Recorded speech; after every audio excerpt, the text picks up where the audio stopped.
Olá, tudo bem? 14º domingo do tempo comum, dia 4 de julho de 2020. O evangelho é tirado de Mateus, capítulo 11, versículo de 25 a 30.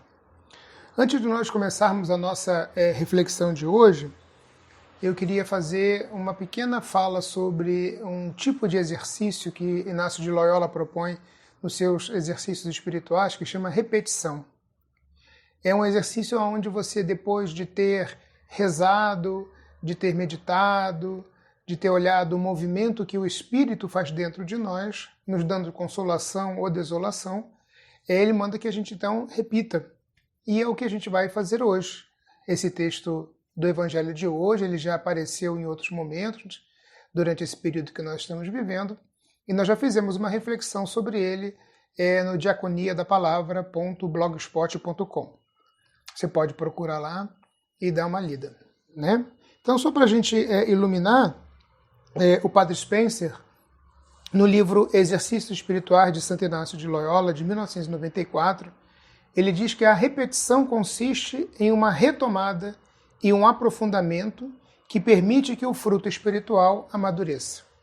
Então, nós vamos aproveitar esse texto hoje para aprofundar e amadurecer a nossa fé. Para facilitar um pouco a nossa fala sobre esse texto de hoje, a nossa explanação, nós vamos fazer uma pequena divisão desse texto em 3 partes. Na primeira parte, a gente vai pegar o versículo 25 e 26.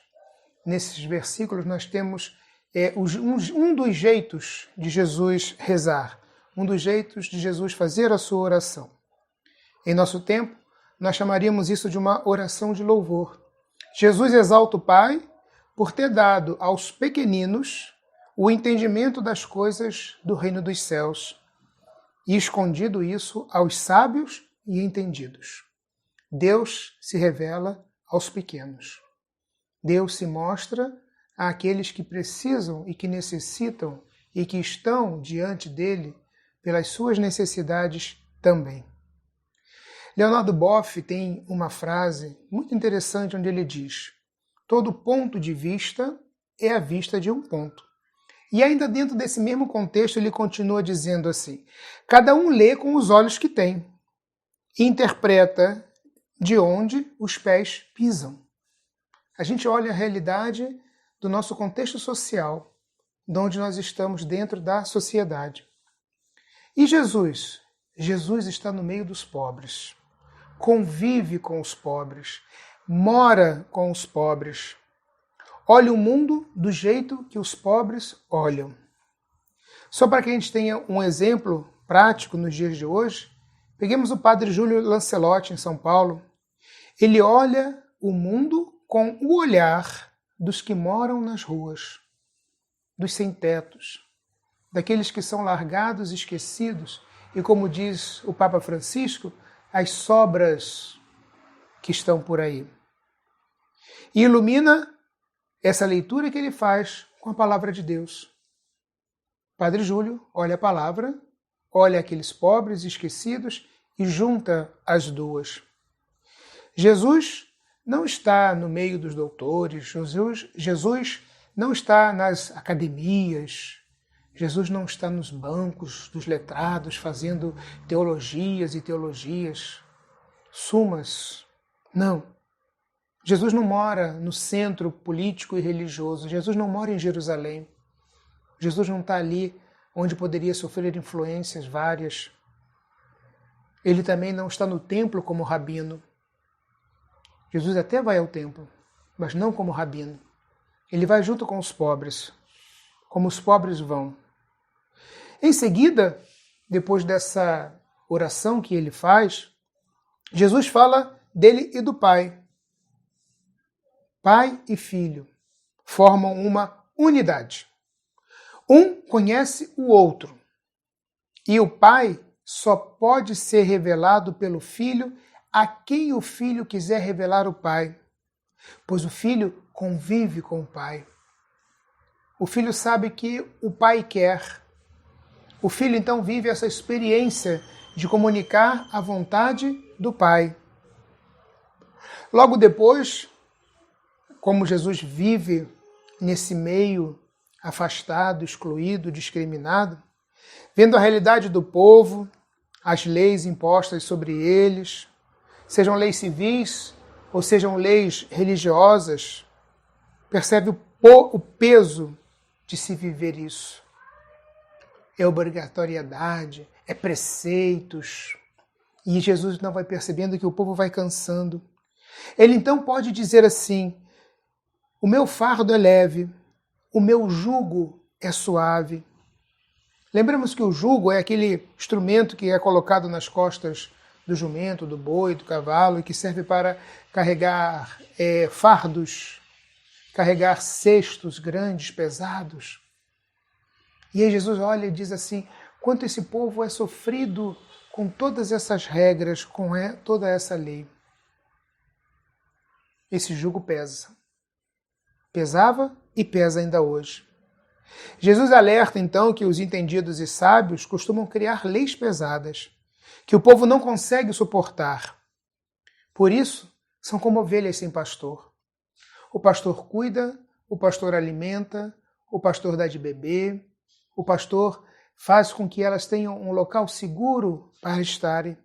Mas quando esses pastores não percebem isso, eles sobrecarregam o povo com regras.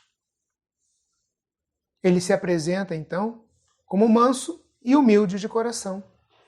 Lembremos as bem-aventuranças. Bem-aventurados os mansos, porque receberão a terra como herança. Bem-aventurados os puros de coração, porque verão a Deus. Puros de coração são os humildes.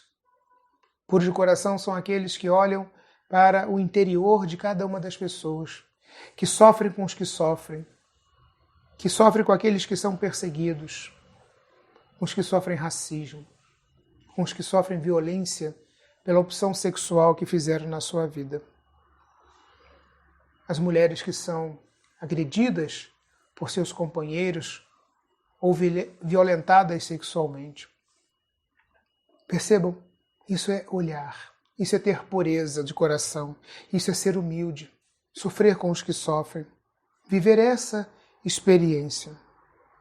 Quero convidar você, minha irmã, meu irmão, no dia de hoje, você ter um tempinho, parar um tempo.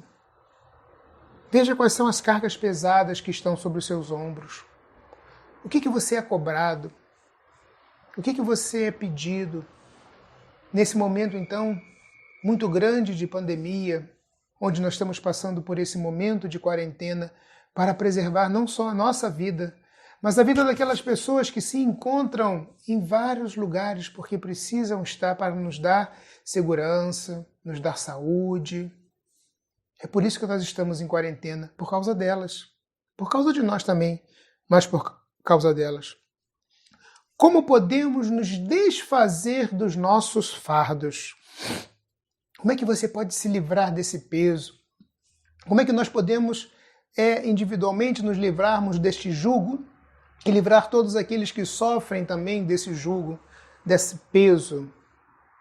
O que devo fazer para ser manso e humilde de coração? Te convido hoje a você parar um tempo e pensar sobre isso. Amém? Antes de nós encerrarmos, eu queria pedir a você que, se você gostou desse momento, que você deixe o seu joinha aí embaixo, que você se inscreva no nosso canal, ative o sininho, que você compartilhe o nosso vídeo com outras pessoas, com seus contatos. Além disso, quero que você reflita muito bem nesse retorno às igrejas, às missas presenciais. Lembremos que ainda não passou. A pandemia ainda não cessou. Ainda temos um vírus muito forte correndo no meio de nós. E aqueles que vão sair de casa, podem se tornarem transmissores. Podem às vezes não sentir absolutamente nada, mas podem se tornar transmissores. Fique em casa. Se tiver que sair, use máscara. A máscara ajuda que a gente não receba o vírus ou que a gente dê o vírus para alguém, ou que a gente transmita o vírus para alguém. Fique em casa, reze em casa, ore em casa. Deus te abençoe neste domingo, fique com Deus e até semana que vem.